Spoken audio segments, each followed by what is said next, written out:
रूस ने मानी भारत की शर्तें, अमेरिका को भी माननी पड़ेगी। मेक इन इंडिया के बिना मंजूर नहीं डिफेंस डील। रक्षा मंत्रालय के सूत्रों ने स्पष्ट किया कि जल्द निकलने वाली निविदा में भी मेक इन इंडिया की अनिवार्य शर्त बनी रहेगी। अमेरिका की Lockheed Martin J-35 fighter plane बनाती है। इसी विमान को बेचने का प्रस्ताव अमेरिका राष्ट्रपति ने दिया है। अमेरिका और रूस से मिले प्रस्तावों के बाद स्टील्थ फाइटर जेट की खरीद को लेकर सरगर्मी तेज होने लगी है। हालांकि भारत ने इस शर्त पर कायम रहने का फैसला किया है कि विदेशी कंपनी को देश में ही लड़ाकू विमानों का निर्माण करना होगा। अगले कुछ माह में भारत मेक इन इंडिया की शर्त के साथ 114 बहुउद्देशीय लड़ाकू विमान की खरीद के लिए वैश्विक निविदा जारी कर सकता है। हाल में प्रधानमंत्री नरेंद्र मोदी जब अमेरिका गए थे तो राष्ट्रपति डोनाल्ड ट्रंप ने भारत को अत्याधुनिक स्टील्थ लड़ाकू विमान F-35 बेचने का प्रस्ताव दिया था। इसके बाद रूस ने भी Su-57 भारत को बेचने का प्रस्ताव दिया है। कई और कंपनियां भी इस दौर में हैं, जिसे दसाल्ट का राफेल, साप का ग्रिपन ई, बोइंग का सुपर हॉर्नेट, एयरबस का यूरोफाइटर टाइफून आदि।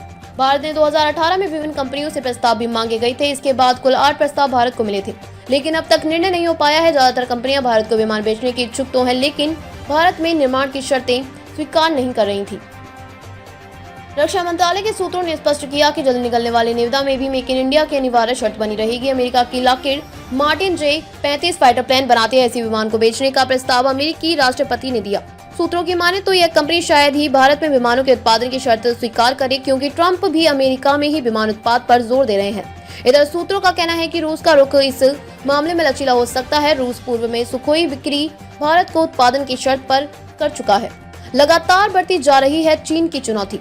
भारत जहां 5वीं पीढ़ी की स्टील्थ विमानों की खरीद की तैयारी कर रहा है, वहीं चीन ने 6ठी पीढ़ी के लड़ाकू विमान तैयार कर लिए हैं। वह 5वीं पीढ़ी के 40 से J-35 विमान पाकिस्तान को भी बेचे जा रहे हैं। ऐसे में भारत की दोहरे मोर्चे पर चुनौतियां बढ़ गई हैं। लड़ाकू विमानों की कमी से निपटने के लिए रक्षा सचिव की अध्यक्षता वाली समिति इसका हल निकालेगी।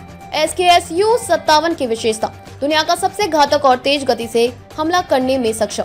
इसमें AESA रडार सिस्टम है और यह क्रूज मिसाइल दाग सकता है। लगभग 54,000 फीट की ऊंचाई पर काम कर सकता है। इसकी मारक क्षमता लगभग 3,000 किलोमीटर है। विमान की गति 1800 मील प्रति घंटे तक पहुंच सकती है। डबल इंजन और सिंगल सीट से लैस है आधुनिक लड़ाकू विमान। हवा में लंबी दूरी के ऑपरेशन को अंजाम देने में सक्षम।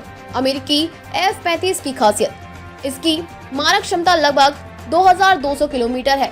यह 1200 मील प्रति घंटे की हाई स्पीड तक पहुंच सकता है। कॉकपीट में touch screen, helmet mounted display system का इस्तेमाल।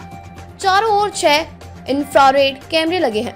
F-35 single seat, single engine, supersonic कभी मौसम में काम करने वाला लड़ाकू विमान है। 6000 से 8100 किलो वजनी हथियार ले जाने की क्षमता। 50,000 फीट की ऊंचाई पर मारने में सक्षम, दुश्मन के रडार पर नहीं आएगा।